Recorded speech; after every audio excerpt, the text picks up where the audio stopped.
I don't think it's fair to characterize Gaza as a concentration camp. And I am the granddaughter of Holocaust survivors. My uncle was a child in the camps, and my entire family on my mother's side was murdered by the Nazis. Um, I don't think they're not the same thing. I'm not saying that Gaza is, a fun place by any stretch of the imagination necessarily, but I don't think that characterizing it as a concentration camp is fair. And then also your Would point. you like me to respond to that Sure. first, then you'll go second? Sure. Okay.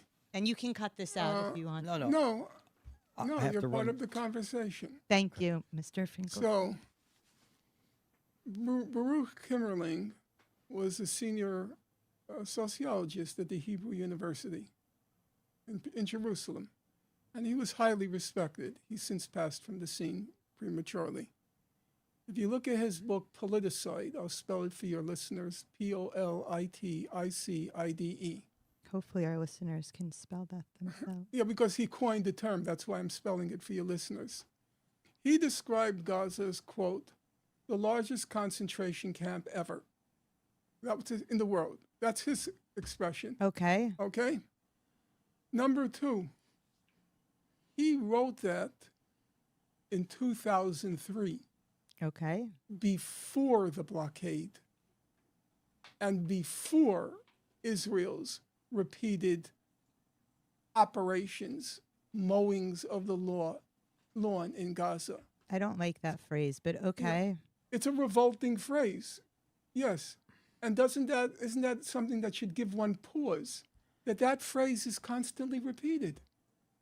We're mowing the lawn in Gaza. Can you imagine Do the you phrases that realize- Gaza do you- uses do you about what realize- they've done? You realize 1 million of those blades are children. Okay, I have never heard anyone, and I know a lot of Israelis, Hamas is using. Sorry, go ahead. ever use that expression. I don't know anybody who takes any pleasure in killing children. And I don't know that that's the standard. Well, we know that Hamas massacrists. You got to talk in the Great mic. pleasure. Here, Perry, you can say, come say. We know that the Hamas took great pleasure in killing children. Okay, but I'm not. Yes, we do, but I'm not talking about that now. I'm talking about the Israelis. So I don't want to use that phrase as a standard because I think it's repugnant on both sides. So that's one thing, and then you take, these words like ethnic cleansing and genocide. But I haven't heard you say anything about the horrors of what comes out of Hamas's mouth, or these maybe it's naive to say that some other people who perhaps are not Hamas apologists or sympathizers, who are from the river to the sea, which calls for the very explicit genocide of literally wiping Israel off the map and Jews across the world. Okay. I know we're going to be pressed for time, and you obviously are committed to the subject enough that you sat down at the table and you want to ask me questions. And I respect that, okay? I had a very close friend in Israel. She was like a high school sweetheart. And I was also close with her daughter. And her daughter is the deputy editor of Haaretz, Tamar Zweigrath, or maybe, yeah, Zweigrath. And on October, she started to hear some of the statements I made, and she was very angry at me. And she said, I don't want to have anything to do with you anymore, and you've lost your moral bearings. And actually, just a week ago, because she was a decent person, I know that. Just a week ago, when I went to Grand Central Station, and I saw those 1,000 Jews inside the station, and about 2,000 more outside the station. I was outside because, silly reason, I don't own a cell phone, And I they know. and they didn't announce where the demonstration would be until 6 p.m. You had to have a cell phone. So I was stuck at home waiting for my friends to tell me. So I was one of the 2,000 outside. And it was one of the, for me, maybe my chauvinism comes out a little.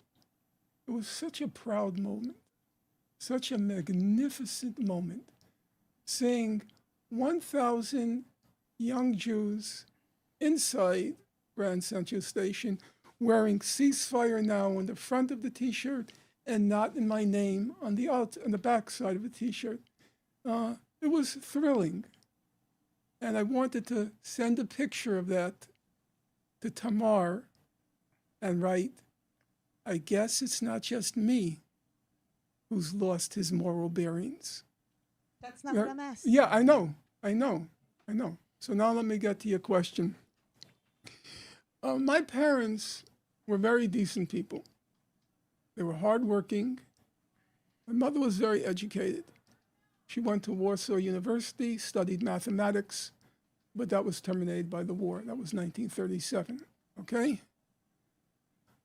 Having said that, I once asked my mother, just out of curiosity, "So, Mom, what did you think about the terror bombing of Germany during World War II?"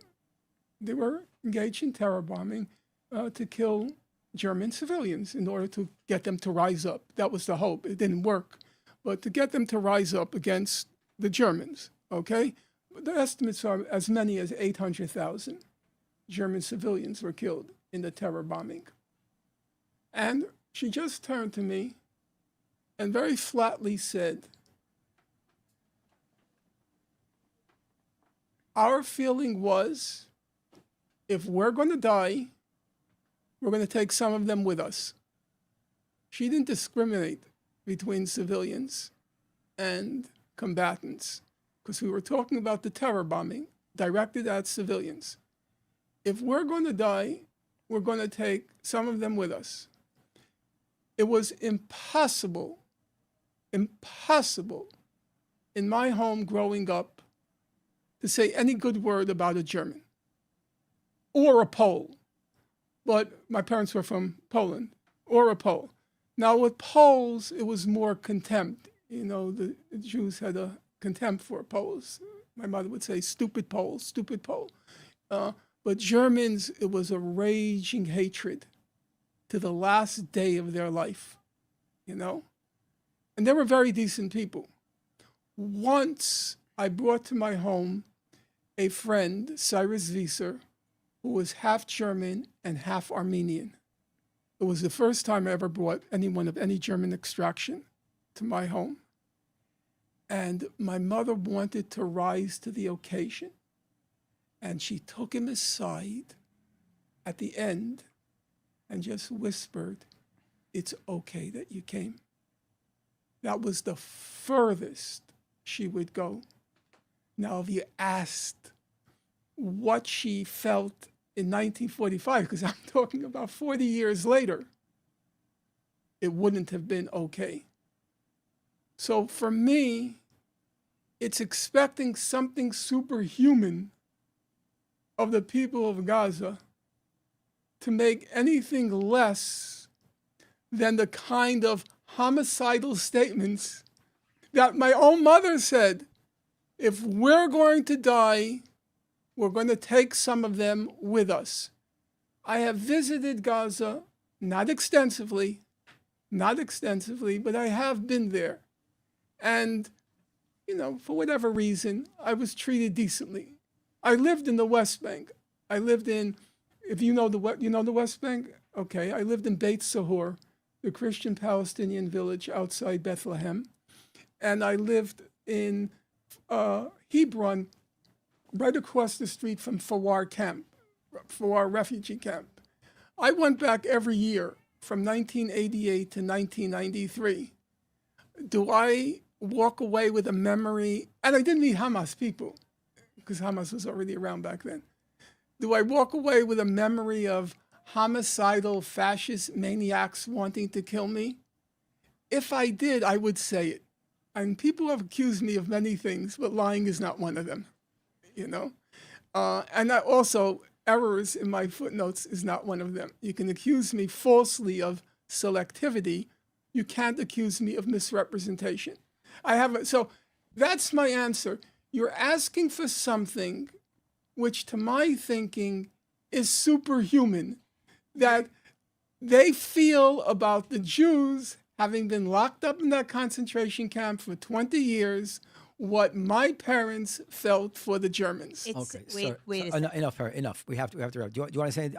I'm sorry.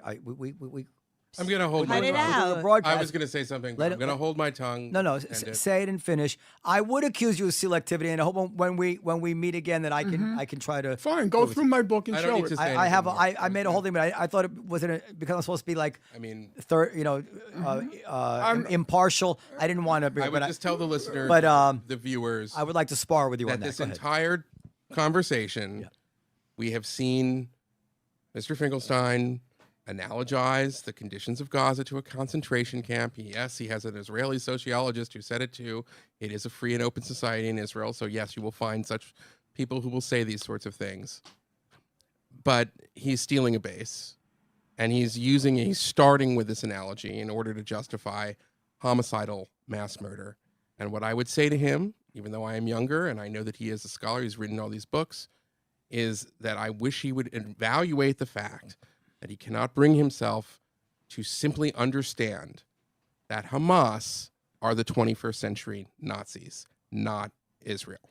But I make bad analogies. Well, they are. If I invoke, They do what the Nazis do, which is just kill the Jews. If I invoke the Nazis, it's outrageous. Well, no, But when he invokes the Nazis, that's permissible. well, no. I'm basing it on what they do, as opposed to Right, and actually, my inner demons or actually, whatever. That's I'm exactly thinking. what I did. I based my comment on what they do. Well, I think locking okay. people in a camp for 20 years, where you can't go in, can't go out, no food, for a full stomach, 1/2 the population suffers from extreme food insecurity. And now, as we speak, exactly at this moment, fuel is not being admitted, which means the hospitals collapse and the water supply. So why doesn't Hamas give them some of oh, their fuel? You Yeah, know, why? Oh, because they have to kill more Jews? Okay, Periel, first of all, you don't know that Hamas is not giving the fuel. That's what Israel says. But But if they are, then what's okay, the problem? okay, but I am not going by what I know personally. I'm reading the human rights reports, and the human rights reports, as we speak, they're coming out on a daily basis. If the fuel is not admitted, the hospitals will not function and the water will not be drinkable in Gaza. Okay? That's what the human rights organizations are saying. Okay. We're repeating ourselves It's now. not about, at this moment, it's not about Hamas. It's very convenient, and I'm not saying you're doing it on purpose. She does do it on purpose. No, I'm not saying. It's very convenient I gotta make a point. to home in Gaza. I'm home in Hamas. I'm talking about the 2.3 million people. 2% of the food that they normally get, which means normally it's extreme food, and 2% is being admitted. Water is drying up. Hospitals are becoming dysfunctional. Now that to me is a murder plan. You may not like to hear it. Okay, sir. But sir. de facto, it's a murder Sir. plan. It's a death Professor sentence for the people of Gaza. I'll say, and then we'll finish. First of all, I've said this before, I'm not ready to sign on the dotted line for what Israel is going to do. I am giving them the benefit of the doubt, and I'll predict here today that Israel is not going to starve Gazans to death. But if they do, I will say Finkelstein was right, I was wrong, and this is a shame that the Jewish people committed. I don't believe that's going to happen. wonder if you really think it's going to happen. But there's a lot of bluster and bluffing and hard fucking nose actions that people take in wartime. I want to say the following about the Nazis. Conclusory, comparing things to things is a tool. It's a strategy of advocacy. To compare something to the Nazis is a very powerful way to win an argument. All I would say is that if you were to compare factually what you've described as a concentration camp in Gaza, and then I were to list factually to somebody who never heard the word concentration camp, what it meant to be a concentration camp in Germany, they would never think of using the same word to describe them both. No, with all You can find some, a concentration camp implies mass murder. No, that's a death camp. Okay, but that's what No, I understand. There's war camps. There's war camps and death camps. Bergen-Belsen was a concentration But you know camp. as well as I do that in the general public doesn't make that distinction. The Japanese, well, we call them internment camps. They were concentration camps. Yes, but that people don't make that fine distinction in everyday life. And I don't know the details of the work camps, but when you tell people it's a concentration camp, I believe you know this. You know how ignorant people are. They assume you're comparing it to the worst of Germany. I'm quoting Baruch Kimmerling. All right. Well, that's fine. All right. Yeah, you found one. Actually, you want a second? You have another. You got another I human rights will. report? Actually, the Gaza Ministry of Health, because they call it that too. I would suspect that you would know Amira Haas. Yeah, I do know Amira Haas. Okay, and Amira Haas's parents were in the camps in World War II, Okay. and she once had to wrestle with that question. And if you're interested, since he said you want to do research after, just Google Amira Haas concentration camp, Gaza. She lived there, to her eternal credit. She lived there, and she wrote a book, Drinking. Okay. I am interested, but of course, everybody can pick somebody esteemed who agrees with them. So it's not an evidence. Yeah, but it's not like you're pulling. The question is what her arguments are. The Fine, that's why I said. Yeah. Google it, because Okay. Amira, I don't always agree with her. But number one, Amira is a stickler for facts like myself, and she's a political person. All right. And if you read her statements since October 7th, in general, they've been excellent. All right. They've been excellent. And she was careful to say, I have friends who've looked into it. There were significant atrocities that occurred on October 7th. I defer to her judgment. I know she's not a propagandist, but she was also very careful not to blame the people of Gaza for what happened. Okay, Professor, thank you very, very much.